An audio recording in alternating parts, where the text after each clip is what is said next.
So the other day, a bunch of concept logos for Rockstar Games were actually found. Take a look at these right here. Look how interesting they are. The ones on the top, they almost look like album artwork, not necessarily logos for a video game. I don't know what's going on in the center there, but that one is particularly strange. I think the best looking ones, or maybe the ones that are closest to the one we got today, are the blue one with the R and the star and then Rockstar, the orange, white star, and Rockstar. Then there's a green one and that one with the 71 and the R star. It's crazy to see the difference between these and then obviously what we know and love today. So I just found that to be pretty cool. I don't know where these were actually found, but needless to say, I think Rockstar did a pretty good job of coming up with the best version, and it's none of the ones we see on there. But the reason we're talking about that, though, is because fans believe in the GTA trilogy they have found a handful of interesting hints for Grand Theft Auto 6, and the first one actually has to do with Rockstar's logo. Now, for this, we actually have to go to Diaz's mansion on Starfish Island, and he has a pool in his backyard, and many of you guys know that that is in the shape of the Rockstar Games logo. Well, I don't know who messed this up. Hopefully not Rockstar. You would hope that, in a way, this is Grove Street Games. They got the shape of the star wrong. It's not the same star that we see in the logo. Look at the map right there. Instead of it being the Rockstar logo, it's something completely different. So I'm not sure what was going on here or how they ended up messing this up. It's just funny that the GTA trilogy seems to be littered with things that are wrong. And it's just funny that instead of the star having 5 points, this one ends up having 6 points, which, of course, fans have speculated that that means it is for GTA 6. Now, I am not going to go that far down the rabbit hole. This wouldn't be the first time in which players have tried to notice something from the GTA trilogy and apply it to Grand Theft Auto 6. Now, the next one, which is also very interesting, comes from Vice City as well. It's this billboard, and it has a couple of different ads on there, like E-Cola. And then it has this advertisement for the Crybabies. And you can see that this is a band or it's a music group. And you can see on their little postcard, it says Wednesday, the 22nd of September. Now, if we actually take a look at the calendar, when we have to go to September's for years to come. I don't know if GTA 6 fans are going to like this, because the next 22nd of September that falls on a Wednesday is in 2027. So if that is an indication of something coming out, well, we are about 6 years away from that happening. So unfortunately, don't get your hopes up here, because this is not very good news if this sign in here is an indication of something that Rockstar is doing in the future.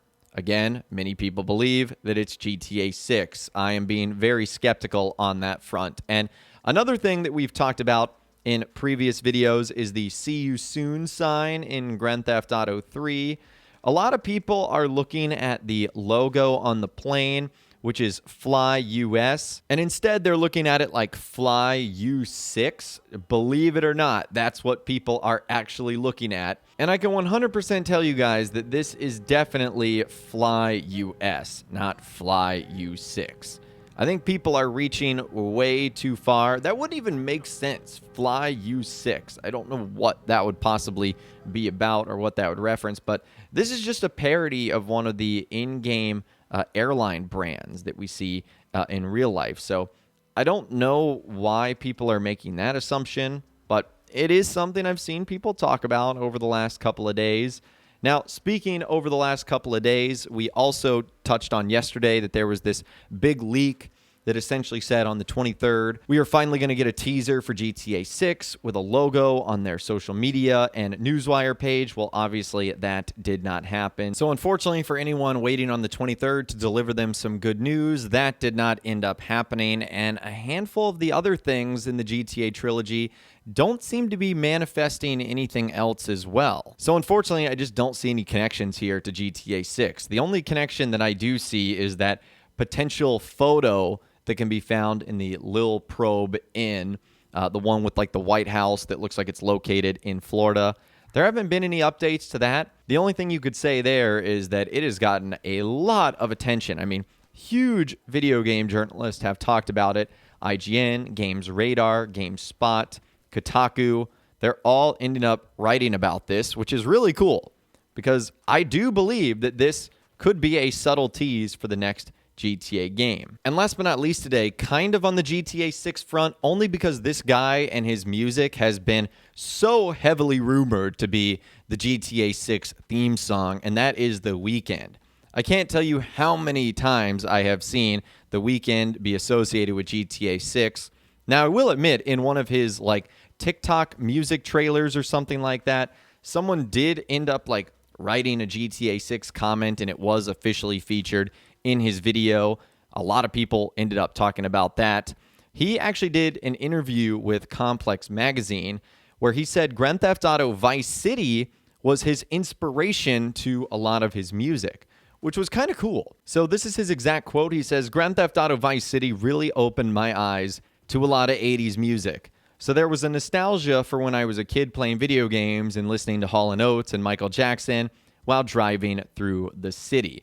How cool is that? I think it would be awesome if Rockstar got The Weeknd involved, just because fans have basically already associated a lot of his music with the next Grand Theft Auto game. So it would be absolutely wild if we just heard Blinding Lights as the theme song for the next GTA title. That'd be really, really cool. Usually Rockstar does not do that. They kind of produce their own in-house music. But I think it would be fun if The Weeknd was an in-game DJ, or at least he had a song or two. I mean, he's one of the most popular musicians over the last decade, so I think he would fit really nicely in whatever setting Rockstar would have, as long as it's a modern or current day one. Obviously, if they decided to go back in time, that probably wouldn't be the case. But I thought that was pretty cool. Again, doesn't necessarily relate to GTA 6, except for the fact that pretty much everyone in the world is associating his songs with it. So I'd love to hear from you guys, though, in those comments down below, because that's everything we've got to be talking about in this video today. In the GTA trilogy, do you think there are hints and clues for Grand Theft Auto 6? Do you think these are just fans grasping at straws? Let me know what you guys think in those comments down below. I would love to hear from you guys down there. If you guys did go and enjoy this video, though, a like rating would, of course, be awesome. And be sure to subscribe to my YouTube channel if you are new. You want to stay up to date on all the latest GTA and all the Rockstar Games videos that I'll be doing here on my channel. And be sure to ring that notification bell as well. Sometimes YouTube just doesn't work, and if you ring that bell, you'll always be guaranteed to be notified when new videos arrive. But of course, as always, guys, thank you all so much for watching. Take care, and I'll see you guys in the next video.